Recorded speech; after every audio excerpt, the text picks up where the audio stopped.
Hello, everybody. Welcome to the Real Sports Scope. I'm your host, Robert Butler, on this 23rd day of July. SEC Media Days are now wrapping up here. Lane Kiffin spoke earlier. Got a lot of talk about that.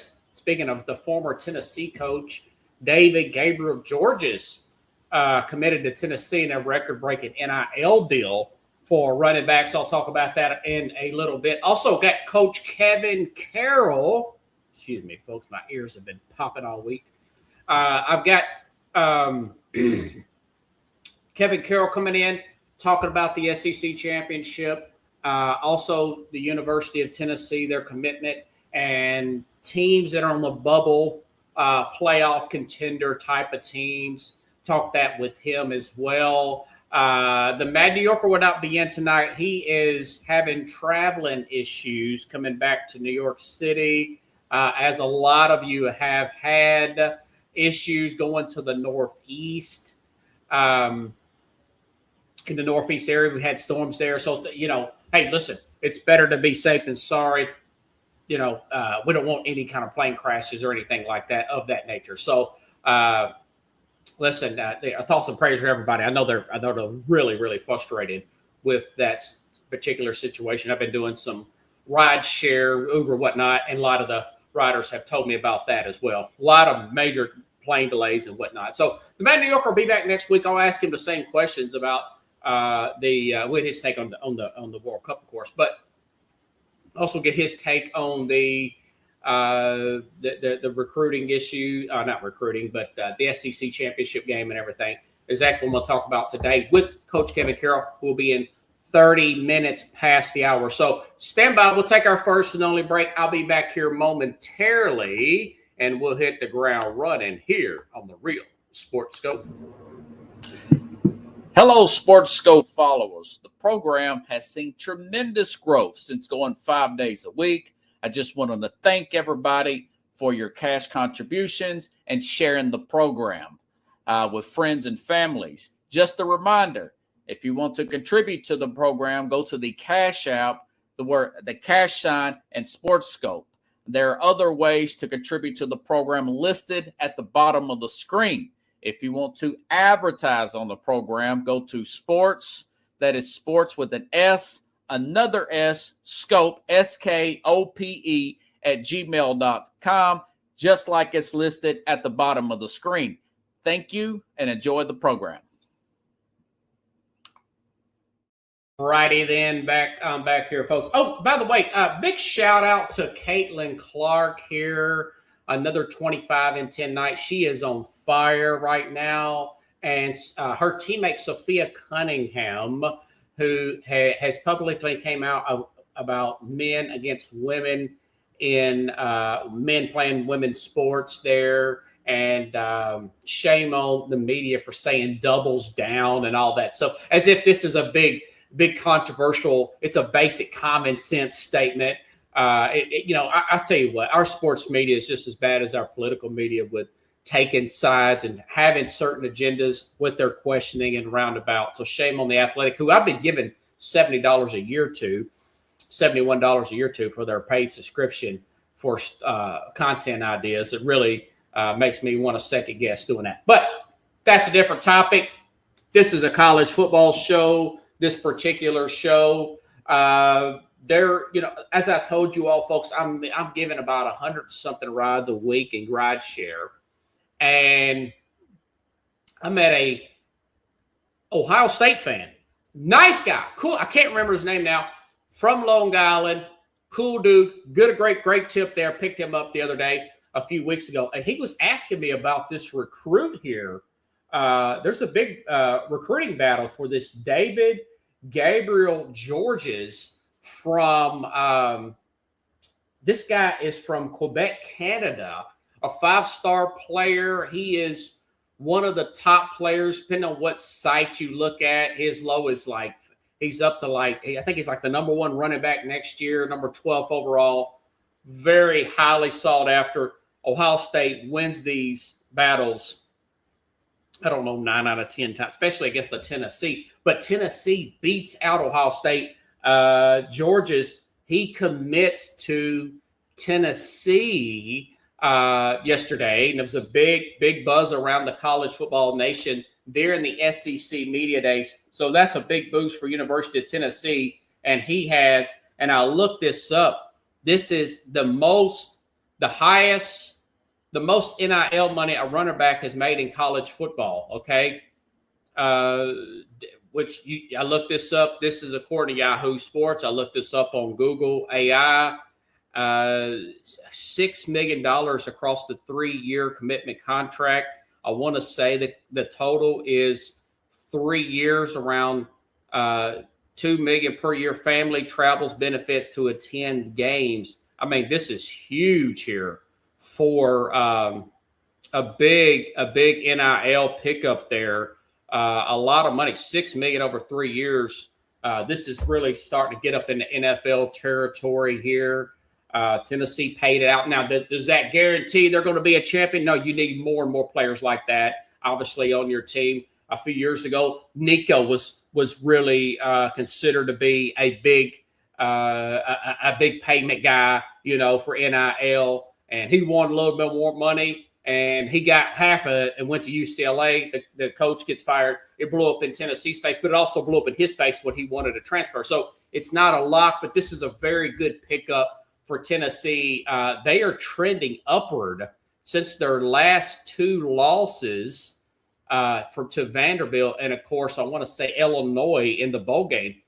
If you recall, they have made upgrades. They've signed. They've moved off Tim Banks. They brought in Jim Lowe's, the experienced former Ohio State, former Penn State defensive coordinator there, and also they brought in this Owens here. I want to say, let me see if I can find his name. Let me see if I can find his name here.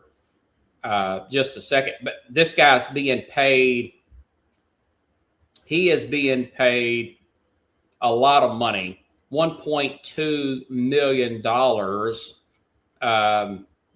Derek Owens, $1.2 million, the highest paid strength and conditioning coach in the country in college football here. Brought him over from Indiana. So now they've made an upgrade at the defensive coordinator position. They made an upgrade at they have made an upgrade at strength and conditioning coach. 2 things I thought they needed to get better. They needed to get more physical. They needed to get bigger. They needed to get better defensively. I also said they need to slow their games down and let the defense rest a little bit. I noticed that Josh Heupel is starting to do that now over the last few years, particularly. Okay, so that being said, you know what? Since that story was a big story there, I do not have Tennessee in my air quote SEC championship game, but I do have Tennessee since I've got their information here, and I'll come back to this 30 minutes into the hour. I do have with Coach Kevin Carroll, who will talk the SEC as well. But that being said, now listen. Hold on, I got a notification here. I'm gonna go ahead and check this. But anyways, they are in my bubble team. Okay, bubble team to possibly be a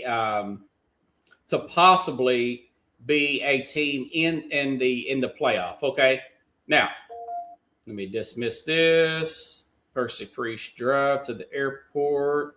Go ahead and set that here. I love these little reservations, although they sent me something ridiculous earlier saying I had some kind of strike against me from Uber. That's another story. Okay. I saw them out and they said, nope, that was a miscommunication email. I was like, okay, well, good.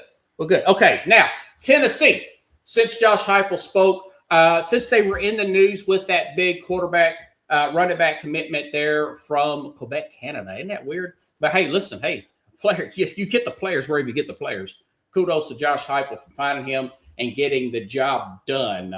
Like I said, Tennessee, I have them in as a dark horse, possible playoff bubble team. Do not have them in the SEC championship game. the reason I do have that.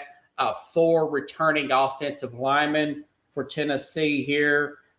New 7 defensive starting level players. Okay, so this is what Phil Steele says. They have 4 returning. Well, let me make sure to get this right. No, 7 players returning there on defense. So they're going to be better defensively. They're going to be better coached defensively. They're going to be better conditioned defensively. They have 4 returning offensive linemen. One of the better offensive lines in the entire conference there. My issue, and very good at receiver there. The problem is they went hard to get Levitt. They wanted to bring Avilar back. Levitt, the player who went, and I'll talk about him later, who went to LSU. They lost out to him to Lane Kiffin and LSU. They wanted to bring Aguilar back. He loses the court appeal against the NCAA to get another year of eligibility. So they got George McIntyre, a guy who's played a few snaps, but he's never really started any games. Let me make sure I got his name correct. George McIntyre, second-year player out of Brentwood area. And, of course, Faison Brandon, the highly sought-after true freshman, folks, true freshman quarterback. So I'm a little sketchy about that. I want to say 7 out of the last 9 years, 7 different quarterbacks. Tennessee has had top 10 offenses the last 7. I mean, so Heupel's really good with these quarterbacks. The problem is you look at the national championship game, you had guys like, Beck from Miami, and, of course, Fernando Mendoza, 3 and 4 year players. So we're in an NIL league where you have experience pays off. That's why I don't have them in the championship game. I have them as a possible. Maybe Brandon takes off there. Maybe one of these guys take off and play well under Heupel. So that is my issue with them. Now, as far as record is concerned for Tennessee, listen, they play teams like Georgia Tech. They do have at Georgia Tech. They could still lose. Georgia Tech was a 9-win team. That's the second game of the season, and they're going in there with a guy, 2 players that's never played quarterback before, meaningful snaps in college football. So they could potentially lose that game. Yeah, they got Texas at home. They've got Auburn at home. But listen, they can even lose to Arkansas. They lost to Arkansas, okay? They lost to Arkansas the last time they played them. Remember, I had my guy, what's his name? My man here that covers Arkansas here, Jason Patterson, covered that game. So could the defense be a whole lot better and the running game be a whole lot better? Yes, they have a 1,000-yard running back. Could they still possibly win these games? Yes, but they have to. In the past, they have not been good on the road in these big games. They got to play at Vanderbilt, at Texas A&M, at South Carolina with Stellers there. Lenore Stellers is an NFL draft pick player, but I have a take on them as well. So, they could very easily go 8-5 next year, or they could potentially go, I don't know, 10-3 or something like that, right? Or 10-2 in the regular season, okay? And get lucky, or 3, and get in one of those unanimous teams. You just don't know. They're a dark horse. They're my last of the 5 teams that I had that will possibly make it. Okay, all right. So, all right, let's get down to the nuts and bolts before my man comes in here. SEC championship teams. That's what a lot of you want to know here. I was really stuck between Georgia, Texas all week. I did some studying Monday, did some reading up, listened to Paul Feinbaum interviews all week, did some more studying today, although I had a little bit of a stomach bug. I don't know. I think I may have been drinking too much water on the empty stomach. I don't know. But anyways, I got over it, though. Been studying. Remember, Georgia was 12-2 last season, including they lost the last-second field goal against Ole Miss in the playoffs. They have bolstered their defense with Let me go ahead and get that screenshot here because I know I had a screenshot. Georgia has Let's see, Amarnis Williams, elite defensive end, transfer from Auburn. Cleus Barnes, versatile safety from Clemson. Jency Williams, experienced cornerback. And also, not just in SEC, in all of college football, according to multiple different sites, including CBS and whatnot, they have the best offensive line in football this year. And that, they've got Gunnar Stockton coming back. He's going to be a 4-year player, even though he's not listed as a senior. He's going to be a 4-year player. Their only weakness would be at wide receiver, but they got multiple tight ends there. They're going to have much better running game, much better defense. They were pretty good last year, folks. I mean, like I said, they destroyed Texas 35 to 10. Not even a game there. Lost last-second field goal there to Ole Miss in the playoff game. Now, you could say, well, maybe they should have lost to Tennessee in that field goal. That's a different story. But they didn't lose. They won that game. Tennessee missed that field goal with that young kicker. So I have them in the SEC championship game. I have them playing Texas, okay? Now, Phil Steele, the Phil Steele magazine here I always read, he picked Texas or Georgia to finish above Texas. But a lot of analysts are going to lean Texas here. Listen, Texas, you got Arch Manning. Looked really sharp the last 3 games, including the bowl games. Ran for 2, threw for 2 in their bowl game. Of course, they beat Texas A&M at the very end of the season as well, and a convincing win there. This was all after that 35-3 beatdown by Georgia. But now they've got transfer Cam Coleman from Auburn, 5-star guy. Really, they're going to have, and they got this running back here. They brought in Hollywood Smoothers. Keep that name in mind for Texas here. So they're going to have one of the more explosive offenses in the entire country. The offensive line was inexperienced last year. Now they are experienced, okay? I got all those guys back. They're going to be clicking on all 8. And here's the big one. They brought in Will Muschamp here. They've had a good linebacker there transfer as well. Will Muschamp, former defensive coordinator. All his defenses, whether it be LSU, Auburn, as a coordinator, they've all either been from 1 to 10. They have not been out of the top 10. Like I said, they're going to have one of the best offenses in the entire country here in Texas. My only issue with Texas is they have the hardest schedule. Phil Steele, number 1 toughest schedule in the entire country here.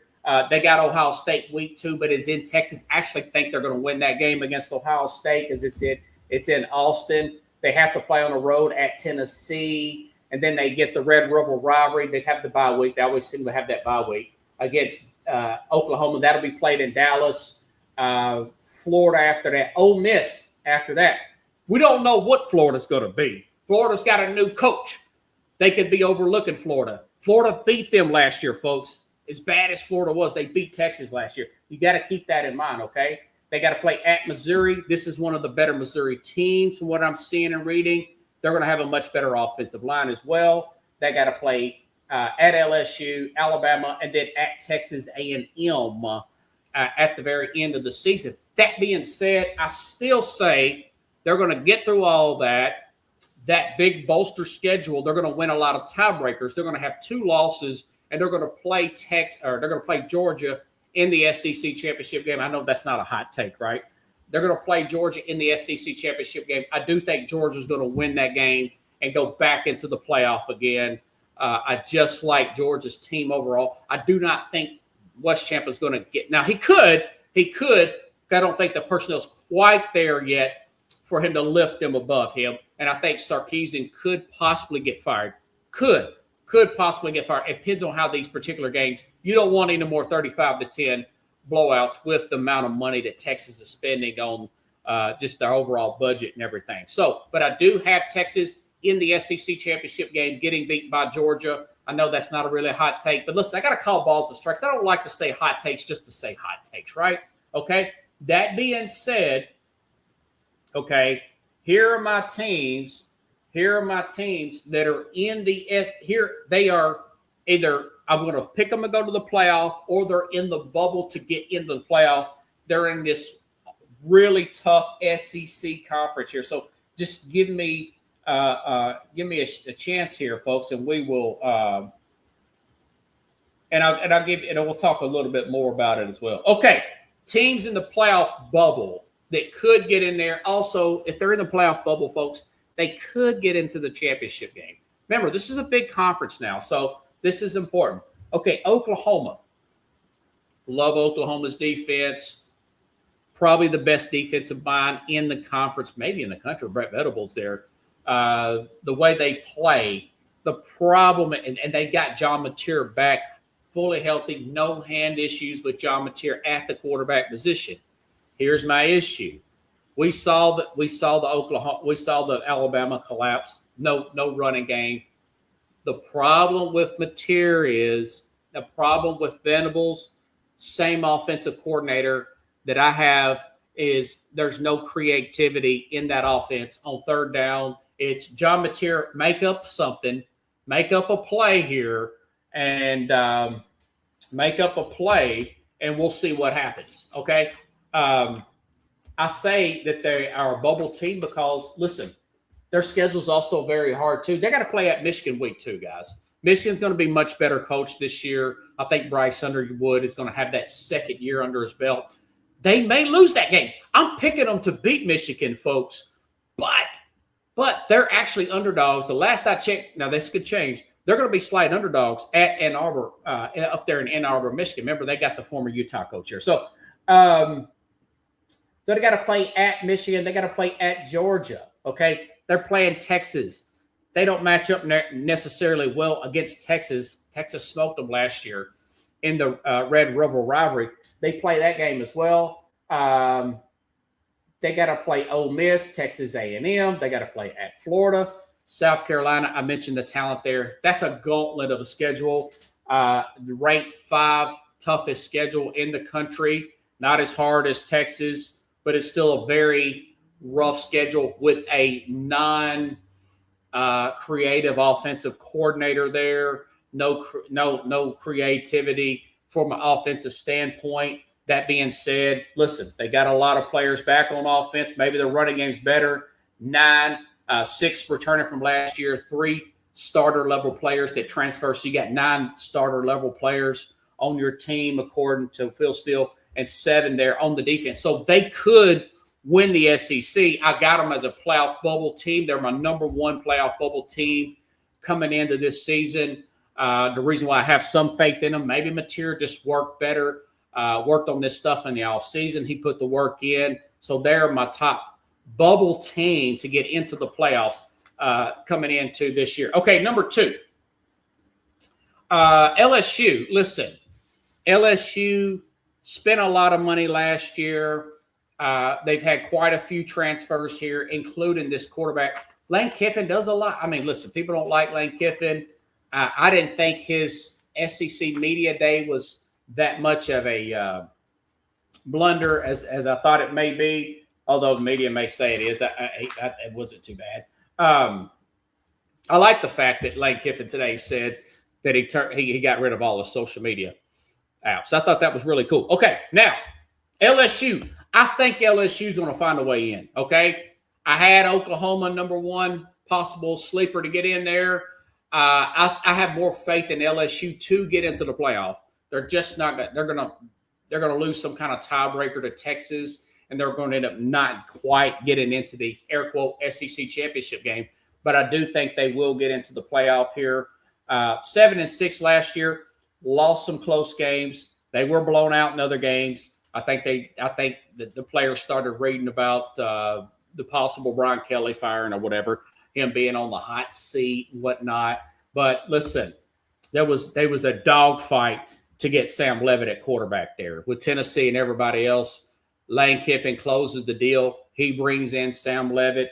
I mean, they have starter level players according to Phil Steele's magazine, 9 on offense, 6 on defense. So they're going to be competitive. It's a lot of transfers here.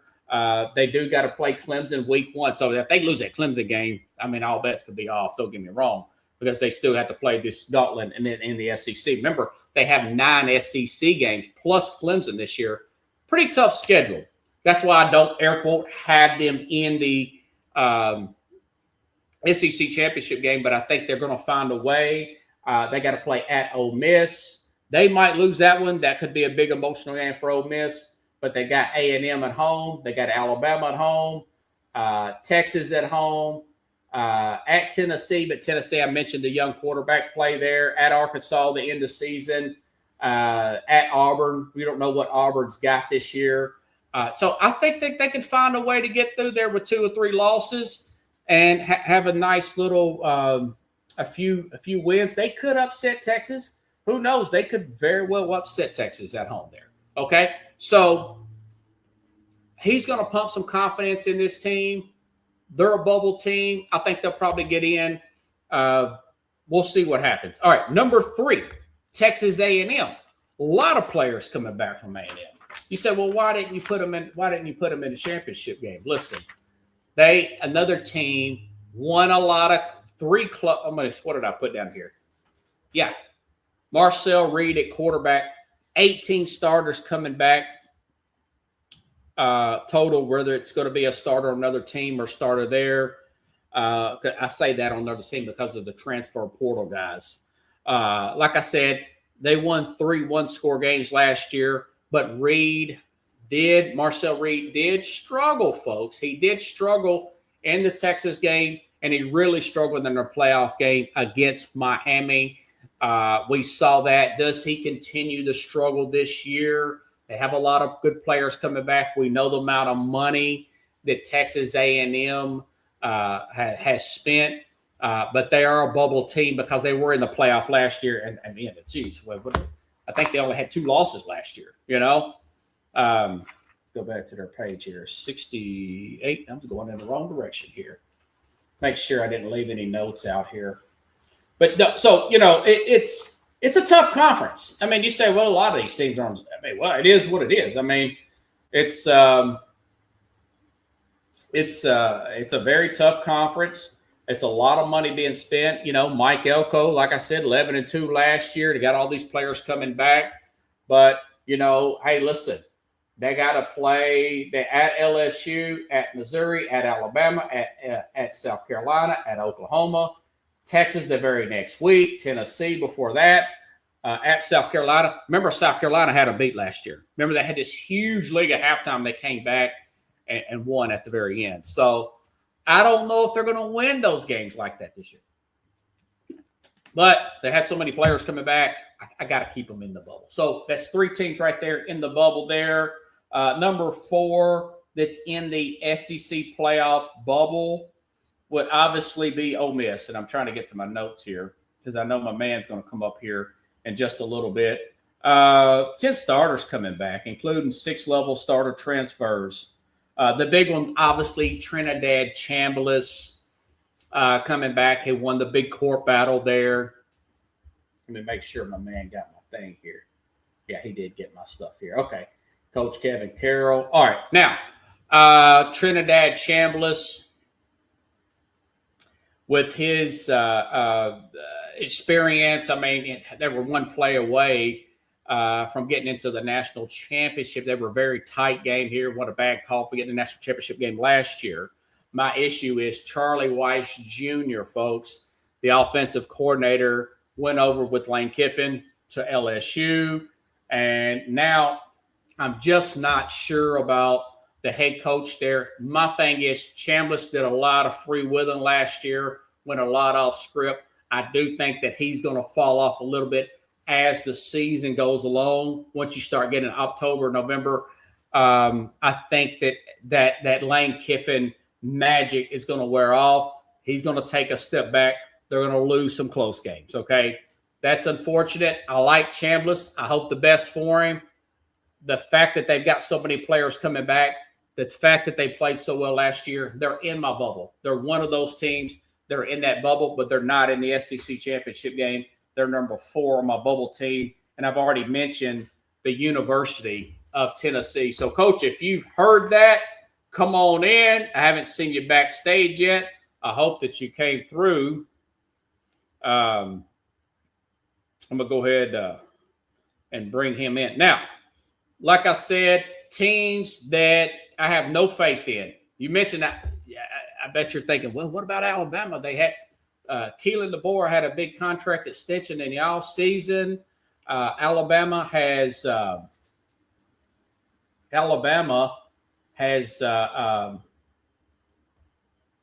has a good recruiting class. Alabama has a good recruiting class. Listen, one of the writers used the term "four lost the board" there when he was on the Paul Feinbaum show. They can't run the football. They have a true freshman quarterback. I don't think they're going to be one of those teams that's going to make it. That's my issue. I actually think he'll get fired with Shane Beamer, the coach from South Carolina. He's a nepotism. He's a good guy. He's a good guy, coach, but he's a nepotism hire. Shane Beamer from South Carolina. I do think that he'll probably get clipped. Got a great quarterback at Lenore Sellers there, but I think he'll probably get clipped. And listen, these other coaches, Kentucky, Auburn, Florida, Arkansas, all new coaches here. Not a lot of buzz on transfer portal here. Even Florida, they actually, I like John Summerall and everything, but he did have a player in Lagway who transferred to Baylor. So on that note, I want to bring in my man, Coach Kevin Carroll, here to talk about all this. Here, hold on.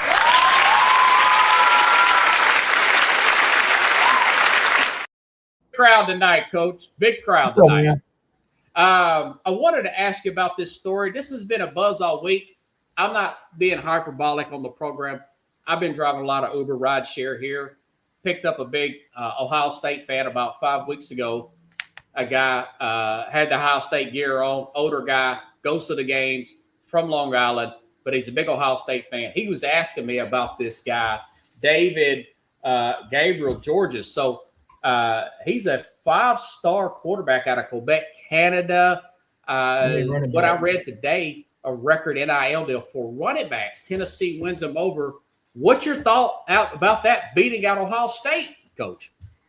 Oh, it's pretty big. They gave them Tennessee, they pushed really hard to get this kid, this young man. And, you see high school athletes, and sometimes like this guy's different. And he's one of those guys. He's just different. If I had a comparison, he weighs 220, 225. And he's like a Derrick Henry type as far as power goes, but then he adds a versatility to that. He's probably a little more agile, has a little bit more agility than Derrick Henry, and he is probably faster than Derrick Henry, which that's hard to say because Derrick Henry at top end speed when he's in his prime is different than Derrick Henry now. But at the same time, he's fast. No, he is faster than Derrick Henry because he ran a 4.3 40. So he that's a fact. That's not he might be. No, he actually is. Derrick Henry ran a fast 40. I think Derrick Henry was like in the 4.4 range or something like that. But this kid ran a 4.37, 4.38, somewhere in that neighborhood. So we're talking elite speed, elite power. He's got everything you need, barring injury. He is going to be a very good college running back. And possibly, as long as he don't get hurt, he's going to have a good NFL career, have a chance to have a good NFL career. So, my God, dude, this is huge hit for Tennessee. But at the same time, I always go back. It's a lean to Tennessee. Now, I don't think he's going anywhere because I think they put a lot of work into it. He's got his deal in place. But I think that he will end up signing. But I don't like getting too excited until that actually happens. Paper. So, but hey, if they hold on to this guy, that is huge. That is a huge signing for the Vols in their offense. Yeah, this is what I got from Yahoo Sports. $6 million total for a 3-year commitment. $2 million for his freshman season. I want to say that family travel benefits to attend games. That was big because they got to come from Canada. That was a big part of it right there. Yeah. So this is a very big pickup. I had Tennessee. If you want to talk about their schedule, I have them as a air quote bubble team to get in the playoff. I do not have them in the championship game, they're my last air quote bubble team to possibly get into the playoff as of being like a dark horse because of their offensive line coming back, because of Jim Knowles, because of this guy, Derek Owens. That's the strength and conditioning at 1.2 million. Tennessee's really, they've won me over in the offseason. That's what we said Aguilar back. You know what I'm saying? They've made some really good moves, smart moves. And they're trying different things. I mean, they're not just, doing the same thing. They're trying to like attack those areas where they had issues in, and they're trying to be better, which is good. I mean, and if they stay healthy, they have a decent shot because granted, it's a young quarterback that's going to be starting. Yeah, there's no experience at quarterback between. Yeah. Remember, I told you. That's what I want to ask you about. Yeah. I told you last year, I said Faison Brandon will beat McIntyre out. I felt like he had the talent to do it. And the best thing about Faison Brandon is up here. I mean, he's got it upstairs. He's a smart kid. He's good under pressure. And I mean, he's the kind of guy that can come in and really be a difference maker. Now, he needs help being young, especially his first few games, because I'm glad he's got like what 4 games before Texas. That's a big deal. He get some experience. Well, Georgia Tech, I told the audience they could lose it. Georgia Tech won 9 games last year. Yeah, they could lose that game. They could. They really could. But I don't think they're going to. I think they're more talented than Georgia Tech. Yeah. And the plus side is even though Faison Brandon's young, he has got a really good supporting cast around him. Yeah. I mean, he's got a good offensive line. He's got really good receivers, and trust me, when you see Tristan Keys, he's going to be that dude. He's not even the dude right now because he hadn't played anything in college, and I project him to be better than Staley and Mike Matthews, and the 3 of them together, that's gonna form a pretty good little receiving tandem right there. I mean, they're going to be pretty good. And like I said, I think he's got a good supporting cast around him. The only question I got on the Vols right now, I think they've got good pieces on defense. I don't think they're as bad on the interior defensive line as some people think. I think they're going to be okay. My only issue is, are we going to find that edge guy that's going to be able to, cause havoc in the backfield, get to the quarterback? If they can come up with that piece, I believe they can get into the playoffs. I don't think it's a stretch for them to get in. And by that time, Brandon will be a different player than what he is, once the season started. So, I mean, I'm not getting my hopes up, but at the same time, I wouldn't be surprised if they do sneak into the playoffs there at the end. So. And that's what I had. And they very well could lose 4 or 5 games because of that inexperience. We saw the struggles Nico went through his first year as a starter. But I'm like you. The more I think about this, I kind of want Brandon Faison to win this job.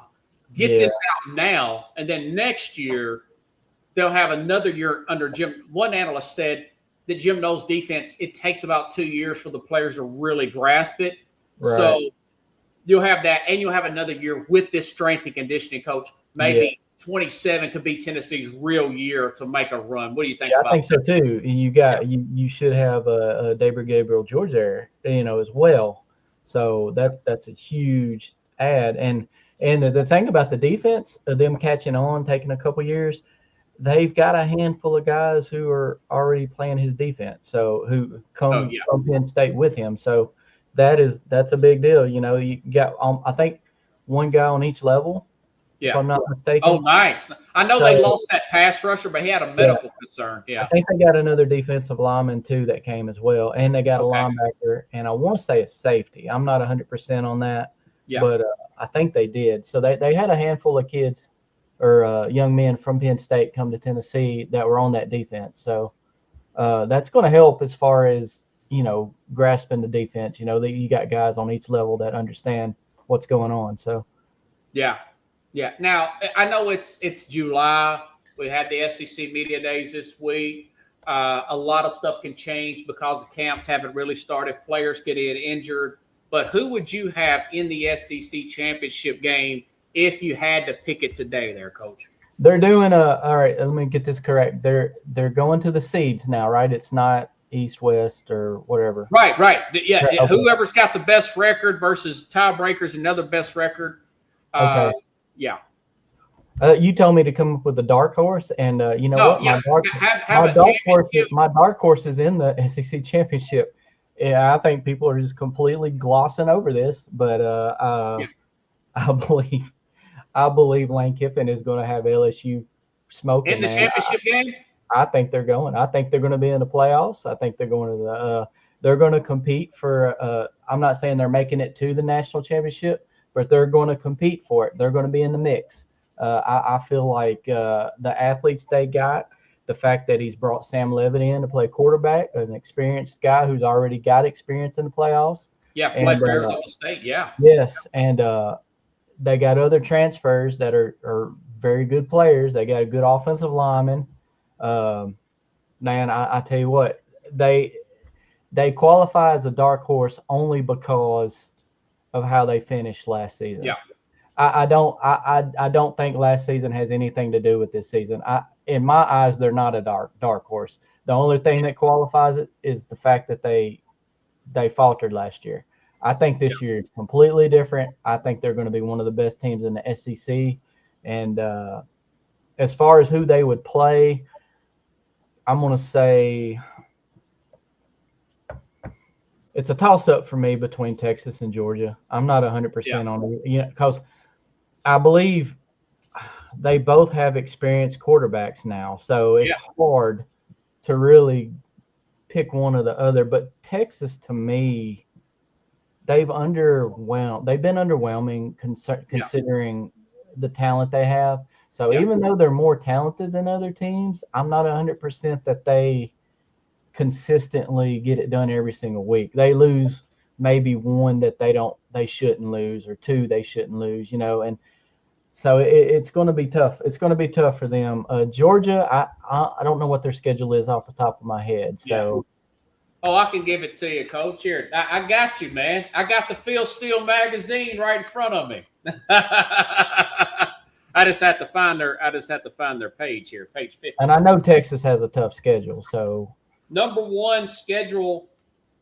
I'm gonna make an argument for Texas here in a minute, but I'll find Georgia's schedule real quick. I picked Georgia and Texas. That I know that's vanilla, but sometimes, hey, listen, I go with what I actually think is going to happen. I don't like to be contrarian.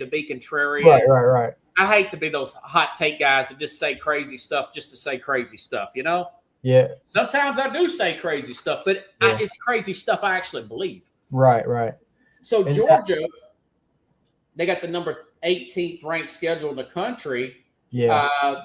They play Tennessee State, Western Kentucky, 2 easy games at Arkansas. That's 3 somewhat cupcakes. And then they got Oklahoma at home, Vanderbilt at home, at Alabama. They've always struggled with Alabama for whatever reason. And they got a bye week. They play Florida. And the Florida game, they always play Florida like that. At Ole Miss, Missouri at home. Missouri's much better than people will give them credit for this year. At South Carolina, then Georgia Tech. So I really like that schedule, man. Oh, yeah. Yeah, the only one that really I would be worried about would be at Alabama, just because they've had issues with that. Yeah, Ole Miss too. But just because they've had issues with Alabama. Yeah. But I don't have Alabama real high this year. I believe they can beat Alabama. Alabama's going to have a new quarterback. Yeah. So, I mean, I think at the freshman as well. Still not sold on DeBoer, honestly. I mean, I'm not saying he's not a good coach. He just he's not Saban, which that wasn't going to happen anyway. But it's hard to follow. I believe they've got Ole Miss. I believe they get Ole Miss this time, just considering what happened in the playoffs last year. Yeah, they're not going to let Ole Miss beat them this time. Don't you think the Lane Kiffin magic will wear off on Trinidad Chambliss by the time they play Ole Miss November 7th? No, by that time they're going to be clicking on all cylinders. They're going to be good. Georgia will be good or Ole Miss? LSU. Oh, I feel like LSU. I'm LSU talking will. about Ole Miss, Coach. I'm sorry. Oh, you mean Ole Miss and Georgia? In Georgia, yeah. Don't you think that Oh, James? they're going to be up for that game, man. They're going to be They'll up. be up for the LSU game, the Georgia game. I'm saying my knock on Ole Miss is Chambliss's play will deteriorate as the season goes along. Oh, okay. I thought you were talking about You see what I'm saying? Georgia running out of steam by the time they played Ole Miss. Oh, okay, I get what you're saying. Yeah. Yeah, Or Ole Miss running out of steam because it's because Lane Kiffin's absence, Coach. You see what I'm saying? Oh, okay. I get what you're saying. Okay. Yeah. Yeah. I mean, they're not going to be a bad team this year. I think they're going to drop. They're going to drop too many games to me. I think they'll probably drop one game or 2 games too many to make the playoffs. So it's you just look at their schedule and you just pick it. You pick who they're going to lose to. I don't see them making a big run like they did last year. Like I said, they won't be horrible, but they're not gonna make that same kind of run. Chambliss is the kind of player. He can win any game that you play. I mean, he gives you a chance to win any game you play. Then at the same time, he can lose the game for you as well. But I just don't think the team's going to be as good overall as they were last year. So same here. Here, let me play a little devil's advocate. Let me play the argument for Texas here. Okay. They've got this Cam Coleman transfer, big time 5-star guy from Auburn, came over with Arch Manning. They've also got this running back, Hollywood Smothers from NC State, big time transfer. Here's the big one. Will Muschamp's defenses as a defensive coordinator, they got a new defensive coordinator, have been in the top 10 every single defense that he has coached. Some of them been number 1 or number 2. I don't think they'll be that good, but can you possibly see them being by the way, all those offensive linemen that did not have experience last year will have experience at Texas this year. Yeah. So the defense could be much better, may have one of the better offenses in the country led by Arch Manning, and you've got the upgrade there at coordinator there, Coach. Do you possibly see it just coming together for Texas, man? It could. I mean, like I said, they've been on the radar the last few years, and they haven't quite got it done. So that's the only thing that I don't question their talent. I know they've had talent the last few years. They're going to have talent this year as well. So, I think that could be it, though. I mean, Muschamp he's a good defensive coordinator. He always gets it done. So, we'll see.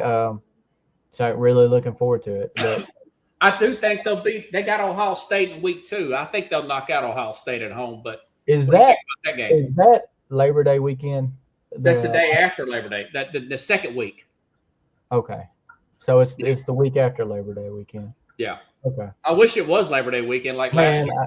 I don't even know what the lineup for Labor Day is, but they always Clemson's playing LSU. Okay, that's a good one. They always have a good lineup that week. I mean, so I'm kind of looking forward to that. Yeah.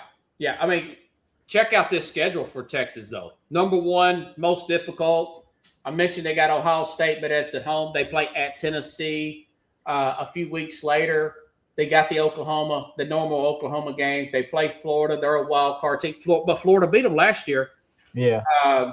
They got Ole Miss the very next week, Coach. They got to play at Missouri, at LSU, at Texas A&M, the very last game of the season, Friday game. That's that Friday after Thanksgiving at A&M. That's a gauntlet of a schedule, man. Oh, yeah, they got a tough schedule. That's tough. They're going to have a hard time. If they could beat at Ohio State and maybe just lose 2 SEC games, Yeah. Well, that's kind of why I might be leaning Georgia a little bit to get into the SEC title game because Texas is just going to have Georgia over at Texas, by the way. They're going to have a hard schedule, and even if they only drop 2 and make it to the playoffs, they'll have a legitimate shot to make a run in the playoffs. So I almost think it's better to not play in the SEC championship and go to the playoffs than it is to play in it and go. I mean, So I mean, they'll have that break if they don't make it, which they might not. They'll be a really good team and then still not make the SEC championship. There's going to be good teams in the SEC that don't make it. So yeah, and that's what I have a bubble team as Texas A&M. I think they won too many close games last year. Marcel Reed struggled the last two games. They're a bubble team. I don't think they're going to get in the championship game, though. What do you think about A&M this year? About the same? I think A&M, they got an outside shot to get in, and honestly, it could come down to Tennessee and A&M to get that, be that last SEC team to get in the championship, Last 12 to get into a playoff. So I mean, it could come down to that because Tennessee Heupel hadn't lost to Alabama at home. Let's keep that in mind. Yeah. And Alabama's going to be a new team this year, and although still talented, the gap has been closed to the rest of the SEC. I mean, if I had to say the most talented team in the SEC, I would say Georgia, probably followed by Texas, and then I think LSU would those would be the top three in my mind. So then Alabama would. Maybe Alabama. Tennessee's catching up fast, though. Tennessee's recruiting is pretty good. Plus transfers. Transfers, honestly, seems to be more important now than recruiting. Right.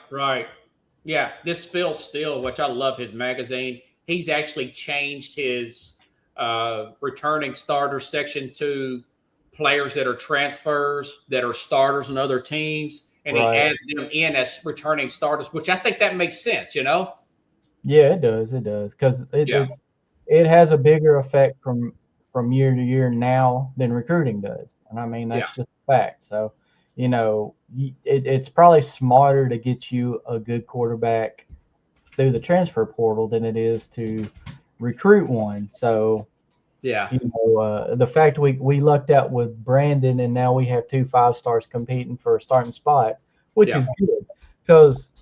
Whoever wins it, the other one's probably going to transfer. And somebody will have a good chance to get them a good quarterback out of the transfer portal because I think both of these guys can be good. They just both won't be good with Tennessee. One of them will probably be good with somebody else. Which that's fair. I mean, that's the game we play today. So that is true. It's a lot to deal with, but I like it. I mentioned Oklahoma.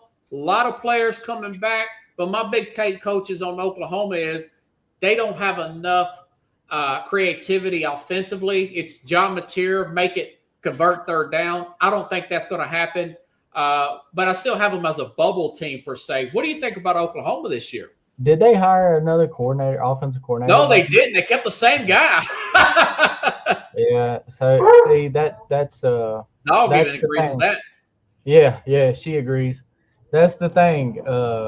It's just you got to do different things. Like the offense had all season, and I mean they could be falling back on. Well, Mateer was an injured part of the year, and he never was 100% even in the playoffs. And they did win a playoff game, and they lost in the second round. So I mean, they could say maybe we just need to stay healthy. That might be the standpoint they're coming. No, remember they blew that big lead to Alabama. Remember that? Yeah.